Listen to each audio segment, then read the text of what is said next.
ಜನಿವಾರವನ್ನ ತೆಗೆಸಿರುವಂತ ಆರೋಪ ಕೇಳಿಬಂದಿತ್ತು. ನಿನ್ನೆ ದಿನ ನಡೆದಿರುವಂತಹ ವಿಚಾರಗಳು. ಮೈಸೂರು, ಬೀದರ್, ಕಲಬುರಗಿಯಲ್ಲಿ ಈ ಬಗ್ಗೆ ಪ್ರತಿಭಟನೆ ಕೂಡ ನಡೀತಾ ಇದೆ. ಬ್ರಾಹ್ಮಣರು ಬೀದಿಗಿಳಿದು ಹೋರಾಟವನ್ನ ಮಾಡ್ತಾ ಇದ್ದಾರೆ. ಬ್ರಾಹ್ಮಣ ಮಹಾಸಭಾದಿಂದ ಪ್ರತಿಭಟನೆ ನಡೀತಾ ಇದೆ. ಅಂಬೇಡ್ಕರ್ ವೃತ್ತದಿಂದ ಜಿಲ್ಲಾಧಿಕಾರಿ ಕಚೇರಿವರೆಗೆ ರ್ಯಾಲಿಯನ್ನ ಮಾಡಲಾಗ್ತಾ ಇದೆ. ಕಲಬುರಗಿಯಲ್ಲಿ ಬ್ರಾಹ್ಮಣ ಸಮುದಾಯದಿಂದ ಪ್ರತಿಭಟನೆ ನಡೀತಾ ಇದೆ. ಜಿಲ್ಲಾಧಿಕಾರಿ ಕಚೇರಿ ಮುಂಭಾಗದ ರಸ್ತೆ ತಡೆದು ಆಕ್ರೋಶ ವ್ಯಕ್ತಪಡಿಸ್ತಾ ಇದ್ದಾರೆ. ಮೈಸೂರು ಜಿಲ್ಲಾ ಬ್ರಾಹ್ಮಣ ವೇದಿಕೆಯಿಂದ ಹೋರಾಟ ನಡೀತಾ ಇದೆ.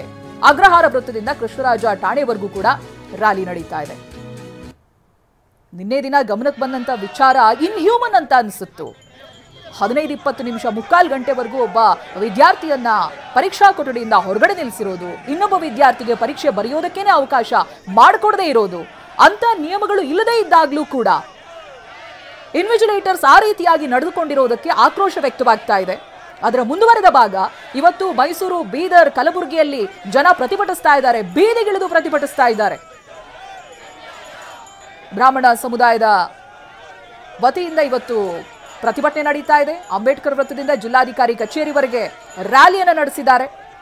ಕಲಬುರಗಿಯಲ್ಲೂ ಕೂಡ ಬ್ರಾಹ್ಮಣ ಸಮುದಾಯದಿಂದ ಪ್ರತಿಭಟನೆ ವ್ಯಕ್ತವಾಗ್ತಾ ಇದೆ, ಪ್ರತಿಭಟಿಸ್ತಾ ಇದ್ದಾರೆ ಜನ. ನೀವು ಮೂರೂ ಭಾಗದ ದೃಶ್ಯಗಳನ್ನು ಗಮನಿಸ್ತಾ ಇದ್ದೀರಾ ಸ್ಕ್ರೀನ್ನಲ್ಲಿ. ಮೈಸೂರು, ಕಲಬುರಗಿ ಹಾಗೆ ಬೀದರ್ ಯಾವ ರೀತಿಯಾಗಿ ಕಿಚ್ಚು ಹೊತ್ತುಕೊಂಡಿದೆ ಅಂತ.